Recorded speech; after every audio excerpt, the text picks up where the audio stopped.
بسم اللہ الرحمن الرحیم۔ السلام علیکم۔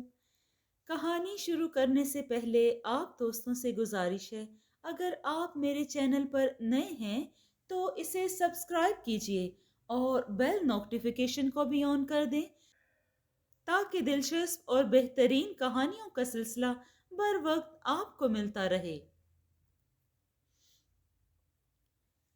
ایک بادشاہ کے پاس اتنا مال تھا جس کا شمار نہیں کیا جا سکتا۔ اس نے وہ تمام چیزیں جمع کر رکھی تھیں جو خدا نے دنیا میں پیدا کی ہیں تاکہ عیش و عشرت سے زندگی بسر کر سکے۔ ایک بلند و بالا اور عالی شان محل بنوانا شروع کیا جو بادشاہ کی شان کے قابل ہو، جہاں اپنے ہم مرتبہ بادشاہوں سے ملے۔ اس میں دو مضبوط دروازے لگائے، اس کی حفاظت کے لیے غلام، سپاہی اور دربار مقرر کیے۔ پھر ایک دن باورچی کو حکم دیا کہ وہ بہترین کھانے پکائے اور اپنے خاندان والوں، خاص دوستوں اور درباریوں اور نوکروں کو دعوت دی کہ وہ اس کے ساتھ کھانا کھائیں، اس کی میزبانی کا لطف اٹھائیں۔ بادشاہ اپنی حکومت کے تخت پر بیٹھا اپنے دل میں کہنے لگا، اے دل، میں نے تیرے لیے دنیا کی تمام نعمتیں جمع کی ہیں، اب اطمینان سے بیٹھ کر ان کے مزے چکھ اور بہت دنوں تک زندہ رہ۔ بادشاہ ابھی یہ باتیں اپنے دل میں ختم کرنے پایا تھا کہ محل کے باہر ایک شخص پھٹے پرانے کپڑے پہنے آیا، جس کے گلے میں فقیروں کے بھیک مانگنے کا کشکول لٹکا ہوا تھا۔ اس نے محل کے دروازے کا حلقہ اس زور سے کھٹکایا جیسے زلزلہ آ گیا ہو۔ عمارت لرز اٹھی، قریب تھا کہ تخت الٹ جائے۔ غلام دوڑے اور دوڑ کر دروازے پر پہنچے، دیکھا کہ ایک شخص کھڑا ہے۔ اس سے کہنے لگے، یہ کیا حرکت اور بدتمیزی ہے؟ بادشاہ کو کھانا ختم کر لینے دے، بچا کچھا ہم تجھے بھی دیں گے۔ اس نے غلاموں سے کہا، اپنے آقا سے کہو کہ میرے پاس آ کر بات سن جائے، میں ایک سخت ضرورت سے آیا ہوں۔ غلام نے کہا، اے بڈھے، تو کون کہ ہم بادشاہ سے کہیں کہ وہ نکل کر تیرے پاس آئے؟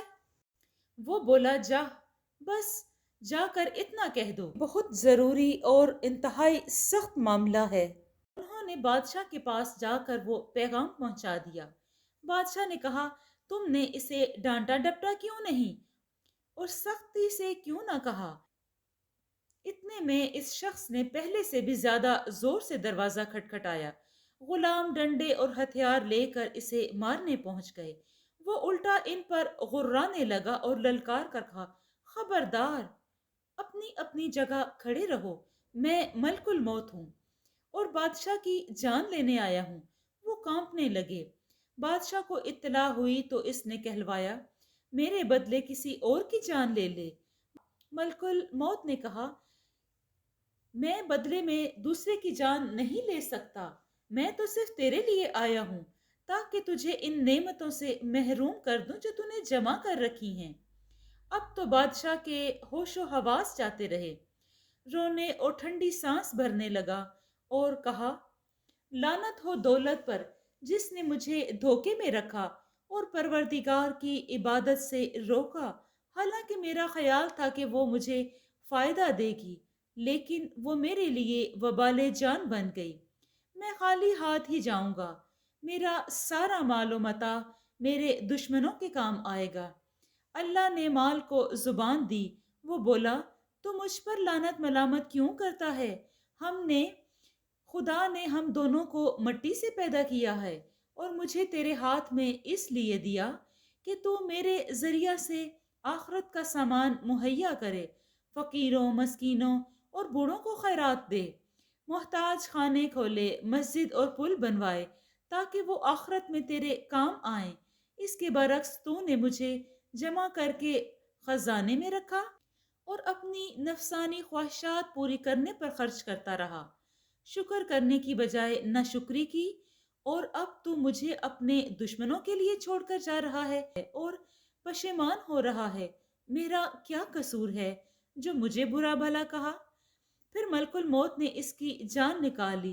وہ کھانا کھانے بھی نہ پایا تھا کہ مردہ ہو کر